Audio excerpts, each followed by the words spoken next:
সন্ধ্যাবেলা হালকা খিদের জন্য চটপট এই মুচমুচে টিফিনটি রেডি করে নিতে পারবেন। একদম পুড়ে ঠাসা হয়, খেতে কিন্তু ভীষণই দারুণ হয়, ছোট থেকে বড় সবাইয়েরই পছন্দের হবে। টমেটো কেচাপ অথবা চা বা কফির সঙ্গে কিন্তু দারুণ লাগবে। নমস্কার বন্ধুরা, কাজল ভিলেজ কিচেনে সকলকে স্বাগত জানাই। রোজকার মতো আজও রান্নাঘরে চলে এলাম। আজকের রেসিপি প্রথম থেকে লাস্ট পর্যন্ত দেখতে থাকুন, আশা করছি ভীষণ ভালো লাগবে। তো চলুন তাহলে শুরু করা যাক। তো এখানে নিয়ে নিয়েছি একটা বাটির মধ্যে নিয়ে নেব আমি ময়দা। তো চাইলে তোমরা এখানে আটা ময়দা অথবা যে কোনো এক রকম দিয়েও এই টিফিনটা করে নিতে পারো। তো এখানে আমি এক বাটি ময়দা নিয়েছি। এই এক বাটি ময়দাতে কিন্তু বেশ অনেকটাই টিফিন হয়ে যাবে। এবারে এখানে দিয়ে দেবো স্বাদ মতো লবণ বা মাপ মতো লবণ। লবণ তো আমাদেরকে অতি অবশ্যই দিতে হবে। আর যেটা দেবো 1 চামচের মতো সাদা তেল।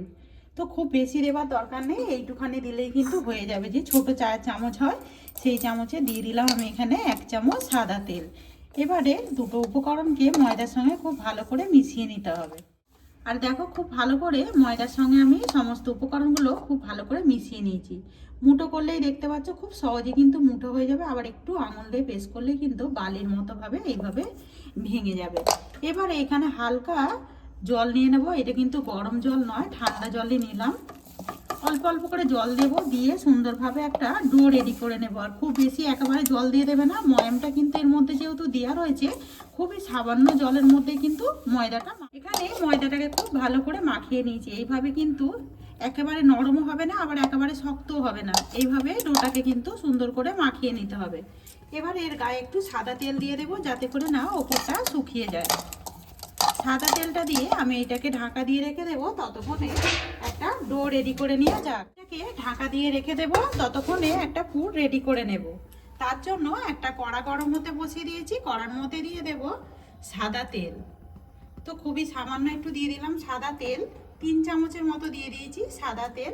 তেলটা যখন বেশ গরম হয়ে যাবে, দিয়ে দেবো এখানে ফোড়নের জন্য গোটা জিরে। একটু গোটা জিরে দিলে টেস্টটা কিন্তু দারুণ আসবে। ময়দাতে তোমরা চাইলে কিন্তু একটু কালা জিরে দিয়ে দিতে পারো, ওই ক্ষেত্রেও কিন্তু একদম খেতে কিন্তু আরো বেশি দারুণ লাগবে। তো এবারে দিয়ে দেবো, দেখো ফোড়নটা কিন্তু বেশ ভাজা হয়ে গেছে। দিয়ে দেবো এখানে 1/2 চামচের মতো আমি আদাকে গ্রেট করে নিয়েছি। দিয়ে দেবো গ্রেট করে নেওয়া আদা। আদাটাকে দিয়েও আমি একটু নাড়াচাড়া করে নেব। আর এই সময় গ্যাসটাকে আস্তে রাখবো। ফোড়নের সঙ্গে আদাটাও কিন্তু বেশ ভালোভাবে ভাজা হয়ে গেছে। এবারে এখানে নিয়েছি আমি, এখানে আলু নিয়েছি 4টে। এই আলুটাকে একটু ভেঙে এইভাবে দিয়ে দেবো। এতে করে কিন্তু খেতে বেশ দারুণ লাগবে। আলুটাকে আগে থেকেই আমি সিদ্ধ করে রেখে দিয়েছিলাম। আর বেশ ছোটো সাইজেরই 4টে নিয়েছি। তোমরা চাইলে এখানে কম বেশি আলুর ব্যবহার করতে পারো। আলুগুলোকে একটু হাত দিয়ে ভেঙে আমি দিয়ে দিলাম। আলুগুলো মিশিয়ে নেব ফোড়নের সঙ্গে, যাতে করে না ফোড়নটা পুড়ে যায়। এখানে একে একে কিছু মশলা দিয়ে দেবো। যেমন সুন্দর একটা রঙের জন্য দিয়ে দেবো আমি এখানে সামান্য একটু হলুদ গুঁড়ো দিয়ে দিলাম। হলুদ গুঁড়ো আর দিয়ে দেবো এই সময়তেই স্বাদ মতো লবণ বা মাপ মতো লবণ।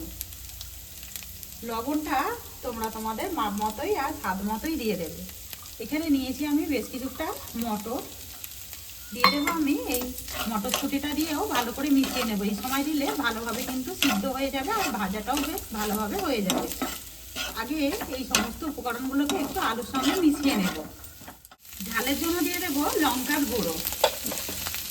তো এখানে আমি দিয়ে দিলাম লঙ্কার গুঁড়ো, দিয়ে আবারও আমি খুব ভালো করে মিশিয়ে নেব। চাইলে তোমরা এখানে জিরে ধনে গুঁড়ো ব্যবহার করতে পারো। আমি এর মধ্যে জিরে ধনে গুঁড়ো ব্যবহার করব না। আমার কাছে একটা ভাজা মশলা আছে, ওইটাই আমি এর মধ্যে ব্যবহার করব। সমস্ত উপকরণগুলোকে আলুর সঙ্গে বেশ 1 মিনিট মতো খুব ভালো করে নাড়াচাড়া করে নিলাম। এতে করে দেখো আলুটাও একদম বেশ মশলার সঙ্গে কিন্তু ভালোভাবে মিশে গেছে। এবার আমি দিয়ে দেবো এখানে জিরে ধনে আর তেজপাতা, শুকনো কলায় ভালো করে নেড়ে রেখেছিলাম।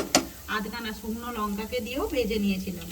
দিয়ে দিলাম ভাজা মশলা, আর দিয়ে দেবো শত লাস্টে একটু ধনে পাতা কোঁচানো। এতে করে কিন্তু পুরটার টেস্টটা বেশ দারুণ আসবে। আবারও দিয়ে সমস্ত উপকরণগুলোকে খুব ভালো করে মিশিয়ে নেব। এখানে পুরটা কিন্তু একেবারে রেডি হয়ে গেছে। দেখতে পাচ্ছ আগে কিন্তু কড়ার মধ্যে লেগে যাচ্ছিল, এখন কিন্তু একদম কড়া থেকে ছেড়ে যাচ্ছে। এখন একদম পুরটা রেডি হয়ে গেছে। এবারে আমরা গ্যাস অফ করে দিয়ে এটাকে ততক্ষণ ঠান্ডা করে নেব, অপর কাজটা করে নেব। এদিকে ময়দাটাকে যে মেখে রেখে দিয়েছিলাম আরও কতটা সফট হয়ে গেছে দেখতে পাচ্ছ। আর একটুখানি মাখিয়ে নেব। এবারে আমি এইটা থেকে লেচি কেটে নেব। আমি এইভাবে বড় বড় করে লেচি কেটে নিচ্ছি, তোমরা চাইলে কিন্তু ছোট্ট ছোট করে লেচিগুলোকে কেটে নিতে পারো। তো এখানে আমি 4টে লেচি কেটে নিয়েছি মাপ মতো করে। এখানে নিয়েছি একটা চাকি বেলনা, এর মধ্যে দিয়ে দেবো অল্প করে একটু ময়দা ছিটিয়ে দেবো। আর যে লেচিটা রেডি করেছিলাম একটা নিয়ে নেব, নিয়ে দু পিঠ এইভাবে একটু কোট করে নেব। আগে একটা রুটির মতো করে বড় করে বেলে নেব। বেশ রুটিটাকে আমি একটু পাতলা করে এইভাবে বেলে নিয়েছি, তো দেখতেই পাচ্ছ একটু বড় করেই বেলে নিয়েছি। চাইলে বলেছি তোমরা ছোট লেচি করেও কিন্তু বেলে নিতে পারো। এখানে নিয়েছি একটা টিফিন, তোমরা চাইলে বাটি গ্লাস যে কোনো ঢাকনা টিফিন দিয়েও কিন্তু কেটে নিতে পারো।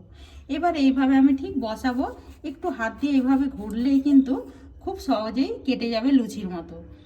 একদম সব সমান সমানই কিন্তু মাপের হবে, একই মাপের হবে। তো দেখতেই পাচ্ছ এইভাবে সুন্দর করে আমি এইভাবে কেটে নেব।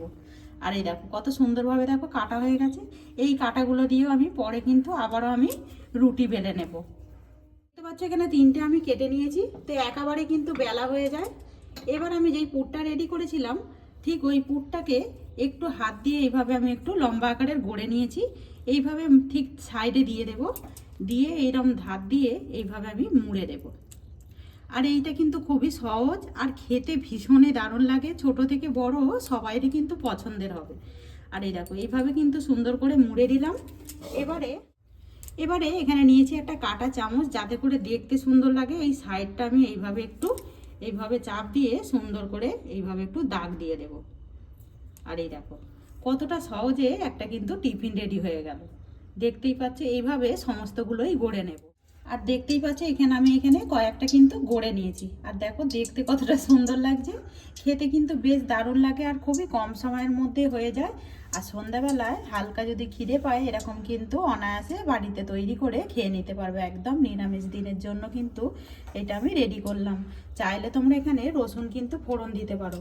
অপর দিকে দেখো সাদা তেল কিন্তু গরম হতে বসিয়ে দিই। তেলটা কিন্তু আমি হালকা গরম করে নিচ্ছি, এই দেখো দেবার মাত্রেই কিন্তু একটু বুজগুলি দিয়ে ভেসে উঠেছে, খুব কিন্তু তেলটা গরম করিনি।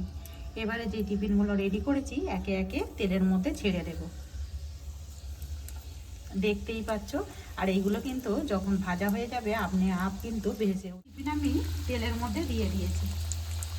আর এখন কিন্তু কোনো রকম নাড়াচাড়া করব না, এইভাবেই আপনি হতে দেবো। আর এই সময় গ্যাসটাকে আস্তে রাখতে হবে। আর দেখতেই পাচ্ছ কত সুন্দর কিন্তু ওপরের দিকে ভেসে আসছে। একটু এইভাবে একটু তেল দিয়ে দেবো ওপর থেকে। দেখতেই পাচ্ছ সুন্দর রং এসে গেছে, একদম কিন্তু তেলের ওপরে ভেসে উঠেছে। আর দেখতে ভীষণই দারুণ লাগছে। তা আজকের রেসিপি আপনাদের কীরকম লাগছে অতি অবশ্যই কমেন্ট করে জানাবেন। আর কোথা থেকে দেখছেন তাও আমাকে কমেন্ট করে বলবেন। সুন্দর রং আসা পর্যন্ত এইভাবেই উল্টে পাল্টে আমি ভেজে নেব। সুন্দর করে রং আসা পর্যন্ত এইভাবে ভেজে নিলাম। একটা ছাঁকনি দিয়ে সমস্তগুলোকেই তুলে নেব তেল থেকে। আর কতটা সুন্দর কালার এসছে সেটাও কিন্তু দেখতে পাচ্ছেন।